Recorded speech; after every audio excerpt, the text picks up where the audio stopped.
What you're talking about here is making the most of the interactions we have.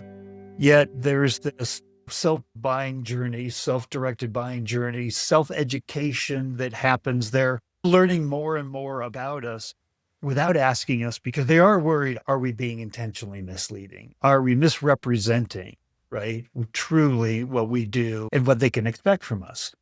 So, in that kind of a world, what do we do?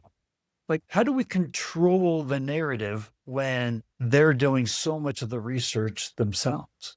That's a very, very pertinent question today. Right? When I started off my career, there was this linear marketing flow that we went through, which was awareness, evaluation, consideration, and then finally decision. But today, that's just not the case. Today, and thanks to AI and thanks to the more educated customer, by the time the person reaches your table for the pitch presentation, they know as much about your product as you do. They have done the research. They have researched you. They have researched your competition. They have researched the differences between you and your competition. And you don't know at which point in the cycle are they anymore. They're just jumping in at all different points now. And as a marketer, my job, all of our jobs is to make sure that every touch point that they jump in at is giving the same message.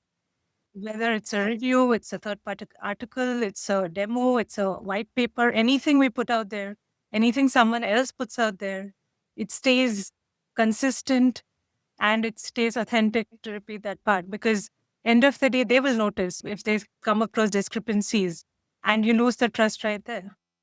Such a good point because a big part of controlling that. So, we ask every C suite executive that comes onto this podcast the same question. What are your two greatest challenges to creating long term sustainable growth? You know what the number one answer was? Misalignment internally as the greatest challenge.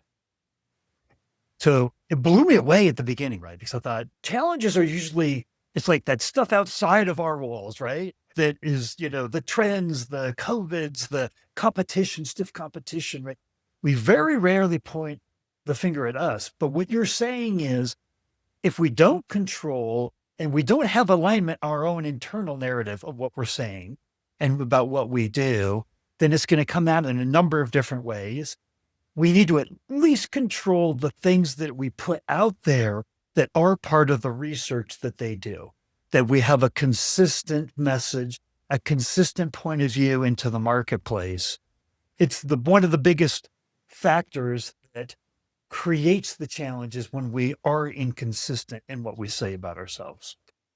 No, absolutely. In fact, when you were talking about the inconsistency part, one of the things that have struck me from last year, so Forrester put out I think the projection survey for the year 2025 in last December, and this figure really blew me away. Do you want to take a guess at what percentage of marketing leaders surveyed believed that their current team structures will help them meet their revenue goals next year? So, what is the confidence level I have that my team will meet the next year's revenue growth? You know what the number was? 82% believed their teams are not capable. Only 12% believed that they were capable. And out of that, only 7% felt that they have the right skills and competencies in place. I was staggered by that number. I was very proud of my team because my numbers were way higher than that. I was blown away absolutely by that number.